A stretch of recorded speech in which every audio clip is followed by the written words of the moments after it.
ब्रज के भक्तों की श्रेणी में हम चैत्र सुना रहे हैं स्वामी श्री भगवान दास जी का 1920 संमत में टीकमगढ़ मध्य प्रदेश में एक धनाढ़ परिवार में सुपन परिवार में उनका जन्म हुआ था। उनके पूर्वज टीकमगढ़ी के राज पर ऊंचे ऊंचे पदों पर काम करते थे। परिवार के लोग राधा वल्लभ संप्रदाय में दीक्षित थे। उनका एक बड़ा मंदिर था जिसमें राधा कृष्ण की मणिमय ऐसी विग्रह विराजते थे। घर के लोग उनकी पूजा करते थे। 20 वर्ष की अवस्था में भगवान दास जी टिटय स्थान के संत मथुरादास जी से दीक्षित होने के उपरांत घर छोड़कर वृंदावन चले गए। मथुरादास जी से ही विरक्त वेश लेकर वहाँ भजन करने लगे।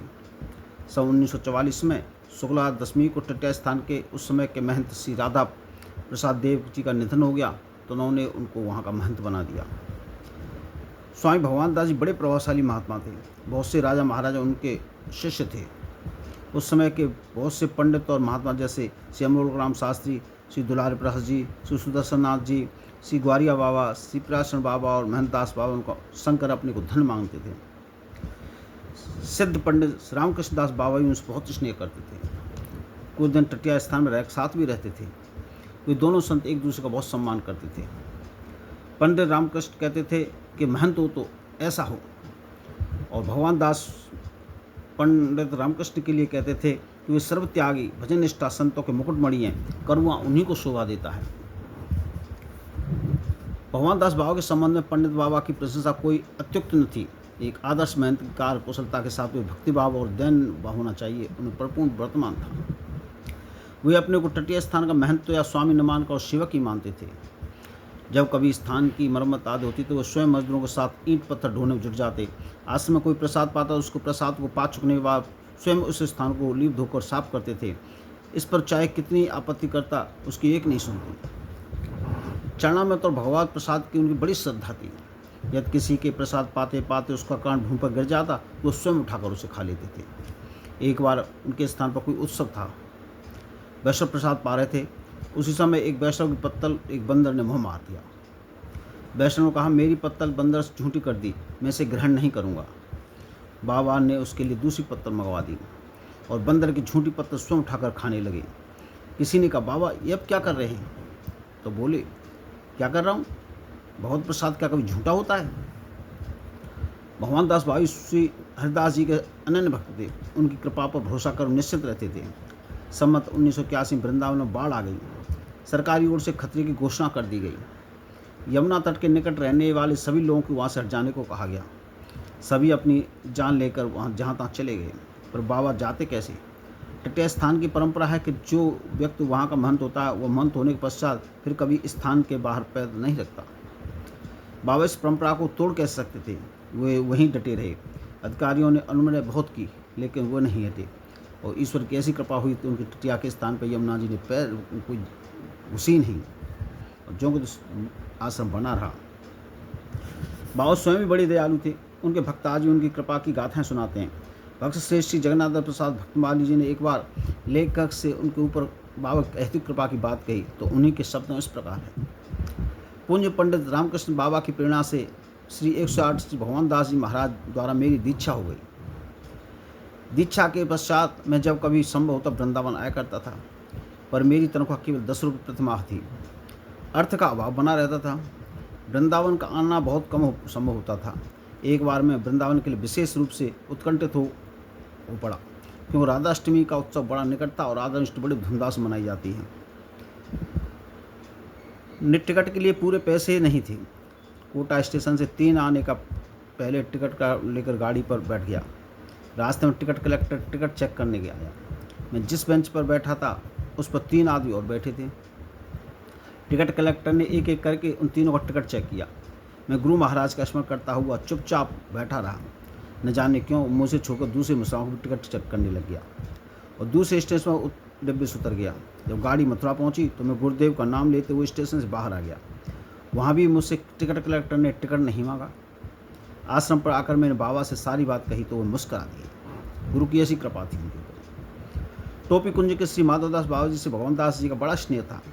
दोनों एक दूसरे को अपने से बड़ा मान, एक दूसरे को आदर देते थे। एक दूसरे की कृपा का भरोसा रखते थे। माधवदास बाबा को एक बार टोपी कुंज पर मुकदमा लग जाने के कारण आश्रम से बेदखल हो जाने की चिंता होने लगी। तब भगवान दास बाबा के एक सेवक ने कहा, बाबा से कह देना आश्रम पर मुकदमा आ गया है। उसने बाबा से जाकर कहा तो वो बोले, अच्छा अच्छा, चुप हो गए। मुकदमे में माधव दास की जीत हुई। कानपुर के श्री बच्चूलाल जी बाबा जी के शिष्य थे। वे हर समय बाबा जी की सेवा करते रहते। बाबा उनसे बहुत स्नेह करते थे। वे बिहारी जी के दर्शन करने जाया करते। एक दिन जब वे बिहारी जी के मंदिर जाने को हुए, बाबा उनसे कहा, जैसे कि बिहारी जी के दर्शन करते आना। वे बिहारी जी के दर्शन कर रसिक बिहारी के मंदिर गए। ठाकुर के दर्शन कर मंदिर और उसके पीछे आचार्यों की समाधियों की परिक्रमा की। जब वे परिक्रमा कर लौट रहे थे तो पीछे से गुदड़ी वाले बाबा जी ने आवाज़ दी, कहा, बच्चूलाल प्रसाद ले जा। बच्चूलाल ने समझा कोई मंगता बुला रहा है, प्रसाद देकर कुछ मांगेगा। उन्होंने उसकी अनसुनी कर दी। जब वे लौट के स्थान पर पहुँचे तो बाबा ने उनसे कहा, अरे बच्चू, तू बड़ा अभागा है। मैंने तुझे भेजा था रसिक बिहारी जी के मंदिर स्वामी रसिकदेव जी से प्रसाद पाने के लिए। उन्होंने तुझे आवाज़ भी दी, पर तू उनकी तरफ मोड़ कर भी नहीं देखा। वृंदावन में सभी साधु मांगने वाले थोड़ी हैं, ऐसे भी हैं जो साधक को कुछ देकर निहाल कर दे। तू रसिकदेव जी के कृपापार से वंचित रह गया रे। बच्चूलाल जी को बड़ा पश्चाताप हुआ, पर बाबा से उन्होंने कहा, मुझे रसिकदेव जी के दर्शन न करने का दुख अवश्य है, पर उनका कृपा दान न प्राप्त कर सकने का नहीं। मैं जानता हूँ कि गुरु से बड़ा दानी कोई नहीं है। ऐसी कौन सी वस्तु रसिकदेव जी मुझे दे दे जो आपके पास होने देने को नहीं है। आपकी कृपा होगी तो सब कुछ पालूंगा। आप ही ने तो कृपा कर मुझे उनके पास भेजा था। आप जो दूसरों के माध्यम से देना चाहते हैं, क्या वो स्वयं नहीं दे सकते। बाबा हंस दिए। उन्होंने सचमुच बच्चूलाल जी पर कृपा करने में कोई कसर नहीं छोड़ी। वे लोग बच्चूलाल जी को निकट से जानते थे, उनसे यह बात छिपी नहीं थी। संत जब किसी को अपना कृपा भाजन बना लेते तो उसके सगे संबंधी पर उनकी कृपा सहज बरसने लगती है। एक बार बच्चूलाल जी के छोटे भाई ने बाबा से कहा, बाबा मेरे कोई लड़का नहीं है। उन्होंने कहा, तो 3 लड़के होंगे, उनके नाम रखना मथुरा, वृंदावन और गोकुल। बाबा का आशीर्वाद फलीभूत हो गया। उनके 3 लड़के हुए और उन्होंने उनके नाम मथुरा, वृंदावन और गोकुल ही रखा। अपने धाम पधारने के एक दिन पूर्व बाबा ने अपनी कृपा का श्राव्रत ही लगा दे रखा था। आज मुझसे जो कोई कुछ मांगेगा मैं उसे दूंगा, पर उनकी इस उदारता का लाभ कोई न उठा सका। उनके शिष्य द्वारकादास ने सोचा कहीं बाबा टट्टिया स्थान के किसी के नाम न लिख दें। वे दरवाजे पर जाकर बैठ गए। यह कहकर उस दिन किसी को भीतर न जाने दिया। बाबा अस्वस्थ हैं, मिलेंगे नहीं, यह कहकर वो बैठ गए कि किसी को जाने नहीं दूंगा। सहसरा की भी बाबा साक्षात मूर्ति थे। उनके महंत होने के कुछ ही दिन बाद किसी व्यक्ति ने उन्हें ईश्वर संख्या खिला दी। ऐसे चढ़ने वाले संतों के पास रहते हैं। उनके शिष्यों ने भी घी पिलाकर उनका उपचार किया। वे ठीक हो गए, पर उस व्यक्ति के विरुद्ध एक शब्द भी नहीं कहा। एक बार और एक व्यक्ति ने उन्हें प्रसाद ला कर दिया, उसमें विष मिला दिया। बाबा को उसका पता चल गया, फिर भी प्रसाद समझकर उन्होंने उसे पा लिया। उनकी कुछ भी क्षति नहीं हुई, पर वह भक्त जो प्रसाद लाया था टटिया स्थान के बाहर आते मूर्छित हो गया। बाबा को पता चला तो उन्होंने कहा, उसे जाकर राधा नाम सुनाओ। राधा नाम सुनते ही वो चेतना आ गई और वो उठकर चला गया। उससे भी अदूरदर्शी और क्षमाशील बाबा ने कुछ नहीं कहा। एक बार तीसरी बार जब वहीं के शिष्य श्री नागीदास ने उन्हें मार डालना चाहा तो उन्हें कृपा दंड देना पड़ा। नागीदास उनके बाद स्थान का महंत बनना चाहते थे। एक दिन बाबा ने कहा, मेरे साथ जो स्थान का महंत बनेगा वह आ रहा है। उसी समय श्री रणछोड़ दास जी जो बाबा के पश्चात महंत हुए वृंदावन आए।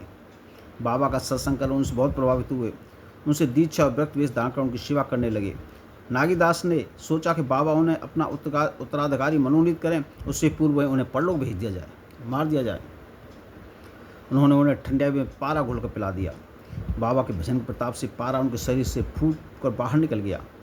नागीदास को उन्होंने यह कहकर त्याग दिया कि वो कृतज्ञ, गुरुद्रोही और आत्मघाती होने का अपराध किया है।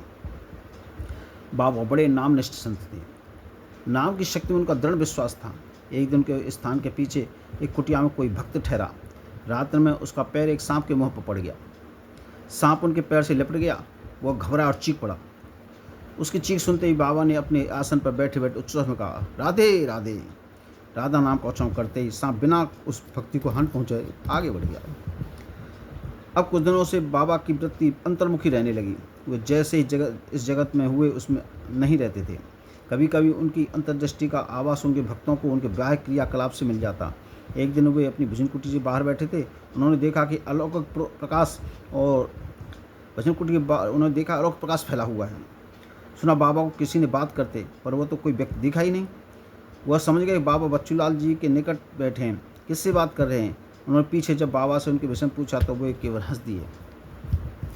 एक बार बच्चूलाल जी ने देखा कि बाबा के वस्त्र आसन पर बैठे बैठे सहसा भीग गए।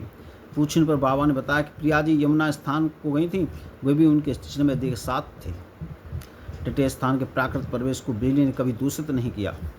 आज ही वहाँ रात्रि के समय वृक्ष लताओं के बीच दीमक की टिमटिमा दिखते हैं। एक दिन संध्या समय वहाँ समाज गान हो रहा था। कुछ अंधेरा हो गया। दीपक में विलम्ब होते देख सुखदेव नाम के एक व्यक्ति ने कहा, दीपक अभी तक नहीं जला। बाबा ने सहज भाव से उत्तर दिया, यहाँ मड़ियों का प्रकाश जो है। सुखदेव जी को यह बात कुछ अटपटी सी लगी। वे उस समय तटीय स्थान के में ही ठहरे हुए थे। रात में सोते सोते जब लघुशंका को बाहर निकले तो वे बालुकामय उस स्थान की भूमि में कुछ क्षण के लिए मणिमय प्रकाश देखकर स्तंभित रह गए। वहाँ की धूल भी चमक रही थी। दूसरे दिन उन्होंने बाबा से इस विषय में पूछा तो बोले, वृंदावन दिव्य है, इसका कण कण चिन्मय है, इसकी तरुलता सब चिन्मय है। वह चाहे तो माधवी लता तुम देख रहे हो। एक बार बच्चूलाल ने उनके कुछ पत्ते तोड़ लिए थे, तब उन्होंने अपने दिव्य स्वरूप से मेरे पास आकर कहा था, देखो बच्चूलाल ने मुझे नोच डाला, इसलिए मैं किसी को भी अपने आश्रम के बच्चों को हाथ नहीं लगाने देता। एक बार गोलाघाट अयोध्या के महर्षि रामनिवास शनिदास जी बाबा के दर्शन करने आए। उन्होंने बाबा से कहा, जिस दिन वृंदावन का शास्त्रों में वर्णन है वह भूमंडल के इस वृंदावन से निश्चय ही भिन्न होगा, क्योंकि इस वृंदावन में और भूमंडल के अन्य स्थानों कोई भेद नहीं दिखता। जैसे सारे और शहर दिखाई देते हैं ऐसे वृंदावन दिखाई देता है। तब बाबा ने कहा, नहीं, यह वृंदावन ही यह वृंदावन है, केवल प्राकृतिक चक्षुओं से यह भूतल के अन्य स्थानों जैसा दिखता है। उस समय राम स्नेही जी को और उनके निकट बैठे बच्चूलाल जी को वृंदावन के दिव्य स्वरूप की एक झलक दिखी। उससे लुब्ध हो राम सिंह ने पूछा, बाबा मुझे भी क्या वृंदावन की प्राप्ति असंभव है क्या? मुझे प्राप्ति नहीं हो सकती? बाबा ने कहा, नहीं, धाम की प्राप्ति होती है संभाधान और भक्ति से। गुरु परंपरा से तुम्हारा संबंध अयोध्या से है, इसलिए तुम्हें दिव्य अयोध्या धाम साकेत की ही प्राप्ति होगी, वृंदावन की नहीं। श्री भगवान दास बाबा ने तटीय स्थान की बहुत सेवा की। अपने संप्रदाय के बहुत से ग्रंथों का प्रकाशन कर उन्होंने निःशुल्क वितरण किया। अपने तेज और प्रभाव से लोगों को आकर्षित कर उन्होंने शिष्य सेवक बनाकर स्वामी हरिदास जी के परिवार की वृद्धि की। सन 1987 कार्तिक पंचमी को वह नुकंज प्राप्त हुई। 2 महीने पहले उन्होंने आहार त्याग दिया, केवल स्वामी हरिदास जी के करुए का जल पीते रहे। शरीर छोड़ने के एक दिन पूर्व उन्होंने श्री अमोलक राम शास्त्री जी और श्री जगन्नाथ भक्तमाली से कहा, देखो भाई, हम कल प्रातः 4 बजे अपने घर चले जाएं। और दूसरे दिन 4 बजे रंग जी के मंदिर में घंटा बजा और वो नित्य धाम पधार गए। जय श्री राधे।